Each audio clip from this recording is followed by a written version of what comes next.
क्या आप सफल और अमीर बनना चाहते हैं? अब आप कहेंगे कि ये कैसा सवाल है?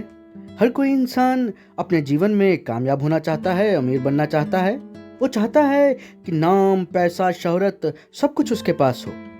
और अगर आप भी इस बात से सहमत हैं, तो हम आपको यकीन दिलाते हैं कि आज की ये ऑडियो बुक समरी आपकी ये ख्वाहिश पूरी करने में आपका संपूर्ण मार्गदर्शन करेगी।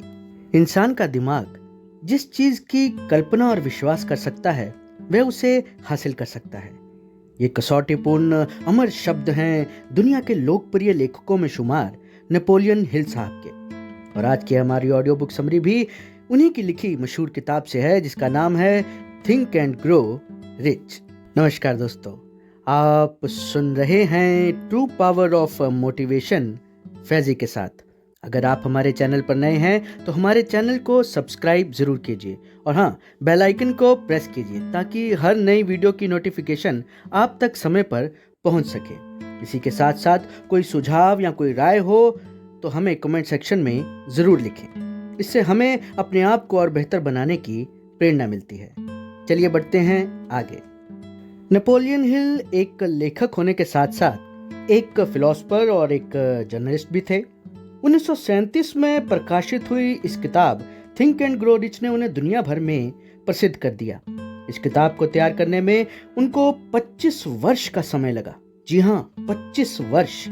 तब से लेकर आज तक ये किताब करोड़ों लोगों का जीवन बदल रही है। मेरा यकीन मानिएगा दोस्तों, इस किताब में लिखी हर एक बात आप में एक नई ऊर्जा भरेगी, आपको सच्चाई से अवगत कराएगी। एक इंसान अपनी संकीर्ण सोच को किस तरह से विशाल और उदार सोच में बदलकर अपने आप को बेहतर बना सकता है, ये समझाएगी। ये किताब आपको सिखाएगी कि किस तरह से सपने हकीकत में बदलते हैं। और हाँ, ये मुमकिन है। इस किताब ने इंसानी दिमाग की सोचने की शक्ति की ताकत को समझाया है। जीवन में अपार सफलता हासिल करने के उन सिद्धांतों को समझाया है जिन पर चलकर आप और हम अपने आसपास के वातावरण को प्रभावित, निर्देशित, नियंत्रित यानी कि कंट्रोल करके अपने भाग्य के मालिक खुद बन सकते हैं। और दोस्तों, जैसे जैसे आप इस ऑडियो बुक समरी को सुनते जाएंगे, आप महसूस करेंगे इस किताब की ताकत को। तो फिर देर किस बात की, आइए चलते हैं किताबों से ज्ञान हासिल करने की इस यात्रा पर। इस किताब के हर अध्याय में अपार सफलता हासिल करने के रहस्य का उल्लेख किया गया है, जिसने 500 से अधिक निहायत ही अमीर आदमियों की किस्मत बनाई है, या यूं कहें कि किस्मत बदली है। और इस जिज्ञासा को पैदा करने का बीज लेखक के दिमाग में भरने वाले थे एंड्रयू कार्नेगी साहब, जिन्होंने बातों बातों में लेखक को ऐसे रहस्य को समझने को प्रेरित किया। चूंकि ये अध्ययन कोई 1-2 दिन का तो नहीं था, ये तो कई वर्षों तक चलने वाला था। इसलिए लेखक ने कार्नेगी साहब को यह विश्वास दिलाया कि भले कितना भी समय लगे, वो इस सफलता को पाने वाले इस रहस्य को जरूर समझेंगे और जो भी तजुर्बा हासिल होगा उसे दुनिया को समर्पित करेंगे। इस नेक काम को करने के लिए एंड्रयू कार्नेगी ने भी लेखक को हर संभव मदद का भरोसा दिलाया और उनके इस अध्ययन के लिए शुभकामनाएं दी। दोस्तों, इसी अध्ययन को पूरा करते करते 20 वर्ष लगे नेपोलियन हिल को। लेखक ने 500 सफल लोगों का विश्लेषण किया, यानी उनके साथ साक्षात्कार किए, इंटरव्यूज किए, किसी न किसी बहाने उनसे मिलते रहे, उनकी जिंदगी को जानने का प्रयास किया और उन सबकी जिंदगी के उन कुछ गिने चुने सिद्धांत जो लगभग उन सभी में सामान्य थे, उनको समझने की कोशिश की।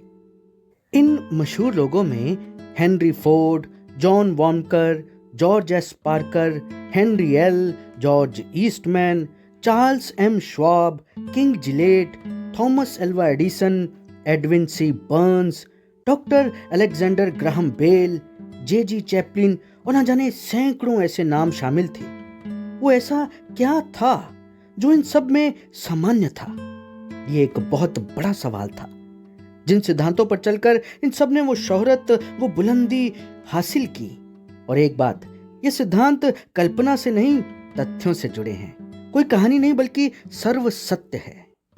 इस किताब का पहला सिद्धांत है इच्छा, सभी उपलब्धियों का शुरुआती बिंदु, यानी कि धनवान होने की तरफ पहला कदम। जब आप किसी चीज को पूरी शिद्दत से चाहते हैं तो वह हकीकत बन के आपके सामने आ जाती है। अगर आप सफल होना चाहते हैं या अमीर होना चाहते हैं तो सबसे पहले आप में इस इच्छा का होना बहुत जरूरी है, और वो भी प्रबल तौर पर, यानी कि बर्निंग डिजायर। इसे एक कहानी से समझते हैं। यह एक सच्ची कहानी है। ये कहानी है एक ऐसे इंसान की जिसने खुली आंखों से एक सपना देखा और उस सपने के पीछे चल पड़ा। रास्ता कैसा था उसे कोई फर्क नहीं पड़ा, हालात कैसे कोई मतलब नहीं, खुद की स्थिति कैसी कोई परवाह नहीं, बस आंख अपने लक्ष्य पर, सिर्फ लक्ष्य पर। उस सपने को पूरा करने की प्रबल इच्छा, एक ज्वलंत इच्छा, बर्निंग डिजायर जो थी। इस सच्ची कहानी का मुख्य पात्र है एडविन सी बर्न्स, जिसने एक सपना देखा कि वो महान एडिसन का व्यापारिक सहयोगी यानी बिजनेस पार्टनर बन गया है, क्योंकि वह एडिसन के साथ काम करना चाहता था, उसके लिए नहीं। वह उठते बैठते सोते जागते इसी एक इच्छा के बारे में सोचता रहता कि किस तरह वो एडिसन के साथ काम कर सकता है। हालांकि वह ना तो एडिसन से निजी तौर पर कभी मिला था, ना उसको जानता था, और ना ही वहां से सैकड़ों मील दूर एडिसन के कार्यालय तक पहुंचने के लिए उसके पास कोई किराया था, क्योंकि एडिसन का कार्यालय दूसरे शहर में था। लेकिन उसकी ये इच्छा साधारण नहीं थी। खैर, बिना पैसे के, बिना किराए के मालगाड़ी में छिपकर ऑरेंज, न्यू जर्सी पहुंचा, जहां एडिसन का कार्यालय था। एडिसन एक रईस हस्ती, एक सम्मानजनक व्यक्ति, एक बड़े बिजनेसमैन थे। वो कहते हैं ना, जहां चाह वहां रहा, यानी बर्न्स की इस प्रबल इच्छा ने आखिर उसे वहां पहुंचा ही दिया जहां वो जाना चाहता था।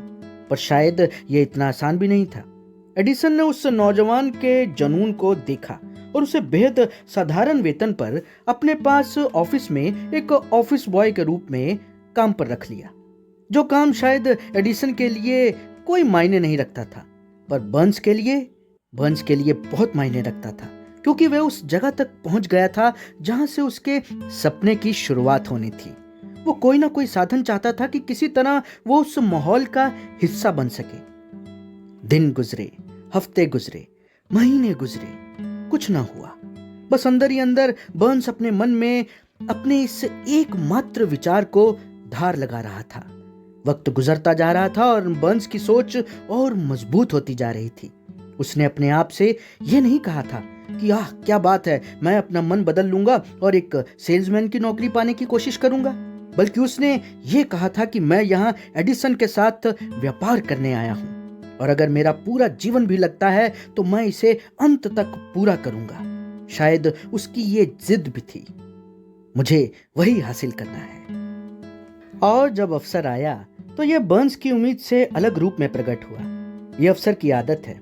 अवसर यानी मौका अक्सर दुर्भाग्य या अस्थायी हार के रूप में भेष बदल कर आता है, और शायद यही कारण है कि ज्यादातर लोग मौका पहचान नहीं पाते।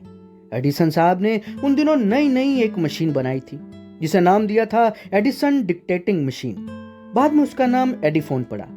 उनकी सेल्स टीम उस मशीन से इतनी उत्साहित नहीं थी। टीम को उसकी बिक्री पर संदेह था। बस यहीं पर बर्न्स ने वो अवसर देखा। बर्न्स जानता था कि वो उस मशीन को बेच सकता है, उसके अंदर वो काबिलियत है, वो ये भली भांति समझता था। उसने एडिसन को इसका सुझाव दिया और फौरन मौका पा लिया। उसने मशीन बेच दी, और यकीन मानिए ऐसी बेची कि कुछ ही हफ्तों में एडिसन ने बर्न्स को पूरे अमेरिका में उस मशीन को बेचने और वितरित करने का अनुबंध यानी एग्रीमेंट दे दिया। उस दिन बर्न्स का वो सपना सच हुआ, जिसे कुछ साल पहले उसने देखा था। उसकी लगातार की जाने वाली कोशिश ने उसे वो प्रसिद्धि दिलाई, वो शोहरत दिलाई, और वो अमीर बन गया। अब तो लोग यहां तक कहने लगे कि एडिसन द्वारा बनाया गया और बर्न्स द्वारा स्थापित किया गया प्रोडक्ट ये बहुत बड़ी बात थी, एक चमत्कार की तरह। बर्न्स ने इस बात को सार्थक किया कि कोई भी इंसान अपनी सोच के दम पर अमीर बन सकता है, कामयाब बन सकता है। सोचिए जरा कि आखिर उसके पास था क्या? कुछ नहीं, सिर्फ एक उम्मीद, एक सपना, एक अटूट विश्वास कि एक दिन मैं ये करूंगा, और वो सच हुआ। इस सत्य घटना से हमें यह पता चलता है कि बर्न्स के पीछे हटने का कोई संभव तरीका नहीं था। वो सिर्फ और सिर्फ जीतना जानता था या फिर नष्ट होना। हार उससे कोसों दूर थी या वो हारने का मतलब ही नहीं जानता था। इसी आदत ने उसे कामयाब बनाया। खोने के लिए उसके पास कुछ ना था। वो अपने आप को सफल होने की साग में झोंक चुका था। हालात करो या मरो वाले थे। कामना धन नहीं लाएगी। जब कामना इच्छा शक्ति बने, जब कामना लगातार प्रयास बने, कामना जब हार का डर मन से निकाल दे और एक जुनून बन जाए, वही दृढ़ विश्वास आपको सफलता दिलाएगा। वही विश्वास आपको अमीर बनाएगा। दोस्तों, अगर आप अपनी कल्पना में बहुत सारा धन नहीं देखते हैं तो आप अपने बैंक बैलेंस में उन्हें कभी नहीं देखेंगे। हमें यह नहीं भूलना चाहिए कि कोलंबस ने एक अज्ञात दुनिया का सपना देखा। ऐसी एक दुनिया के अस्तित्व पर अपना जीवन दांव पर लगा दिया और उसका पता लगा लिया। हर असफलता अपने साथ उतना बड़ा या उससे भी बड़ा मौका लेकर आती है और वही मौका सही मायनों में सफलता का बीज होता है। हम किसे भूल जाएं? हेनरी फोर्ड को, जिन्होंने बिना घोड़े के एक ऐसी गाड़ी का सपना देखा जो मोटर से चले, या फिर वेलन को, जिसने एक सिगार स्टोर चेन का सपना देखा और आज अमेरिका के हर बड़े छोटे शहर में उनका सिगार स्टोर है, या फिर एडिसन को, जिसने एक ऐसे दीपक की कामना की जो बिजली से चले। और क्या हम राइट बंधुओं यानी राइट ब्रदर्स को भूल सकते हैं, जिन्होंने विशाल लोहे की एक मशीन को हवा में उड़ाने का सपना देखा। लोगों ने उनको पागल कहा। ऐसे सैकड़ों उदाहरण हैं जिन्होंने सपनों को हकीकत में बदला। अगर ये सब कर सकते हैं तो क्या आप और हम ये नहीं कर सकते? सोचिए जरा। ये महान उपलब्धियां पहले एक सपना ही थी और सपने सच होते हैं बर्निंग डिजायर से। अगला सिद्धांत है फेथ यानी कि आस्था। इच्छा की प्राप्ति में विश्वास और अमीर बनने की तरफ दूसरा कदम। आस्था दिमाग की एक अवस्था है जिसे हमारा अवचेतन मन निर्धारित करता है। आपका मन ये विश्वास करने लगता है कि हाँ, मुझे ये प्राप्त होगा जो मैं चाहता हूं। हालांकि आप सोच में पड़ गए होंगे कि ऐसा कैसे होगा। ये कुछ ऐसा ही है कि एक अंधे आदमी के लिए लाल रंग का वर्णन करना, जिसने कभी कोई रंग ही नहीं देखा। आस्था दिमाग की एक ऐसी स्टेज है जिसे आप कुछ सिद्धांतों में महारत हासिल करने के बाद इच्छा पर विकसित कर सकते हैं। दरअसल विचारों का कोई भी आवेग जो बार बार अवचेतन मन में डाला जाता हो, अंत में स्वीकार कर लिया जाता है। अब ये विचार नकारात्मक भी हो सकते हैं और सकारात्मक भी। ये विचारों की आस्था का समुद्र सा है जो एक नौजवान को क्रिमिनल बना देता है या फिर एक नौजवान को देश की सेवा करने वाला सिपाही। आप क्या बनना चाहेंगे? इसे एक और उदाहरण से समझते हैं, जैसे बिजली। यदि बिजली रचनात्मक तरीके से इस्तेमाल की जाती है तो वो इंडस्ट्री के पहियों को चलाती है और किसी भी देश की अर्थव्यवस्था को बढ़ाने में सहयोग करती है। पर यदि यही बिजली गलत तरीके से इस्तेमाल की जाए तो ये इंसान के जीवन को खत्म कर देती है। देखिए, किसी चीज को पाने और चाहने में बहुत फर्क होता है। आप किसी चीज को तब तक हासिल नहीं कर सकते जब तक कि आपको यह विश्वास ना हो जाए कि आप उसे हासिल कर सकते हैं। अगर आप अमीर बनना चाहते हैं, सफल होना चाहते हैं, तो पहले आपको खुद पर भरोसा करना होगा कि हाँ, मैं अमीर बन सकता हूँ, मैं कामयाब हो सकता हूँ। क्योंकि आप अपने विचारों को जिस तरह से अपने सबकॉन्शियस माइंड में डालते हैं, आपका सबकॉन्शियस माइंड उसी तरह से काम करना शुरू कर देता है। इसलिए हमेशा पॉजिटिव सोचें और नेगेटिविटी से दूर रहें। आस्था हार से ऊपर उठने का इलाज है। आस्था आपके सपनों का शुरुआती बिंदु है। आस्था सभी चमत्कारों और सभी रहस्यों का आधार है, बेस है। आस्था ही वो तत्व है जो हमारे निर्माण करने में उस ब्रह्मांड की इस असीम शक्ति में भागीदार है, और ये होगा आत्म सुझाव से। इस ऑडियो बुक समरी का मैं ये पार्ट यहीं पर समाप्त करता हूँ। मिलते हैं अगले पार्ट में।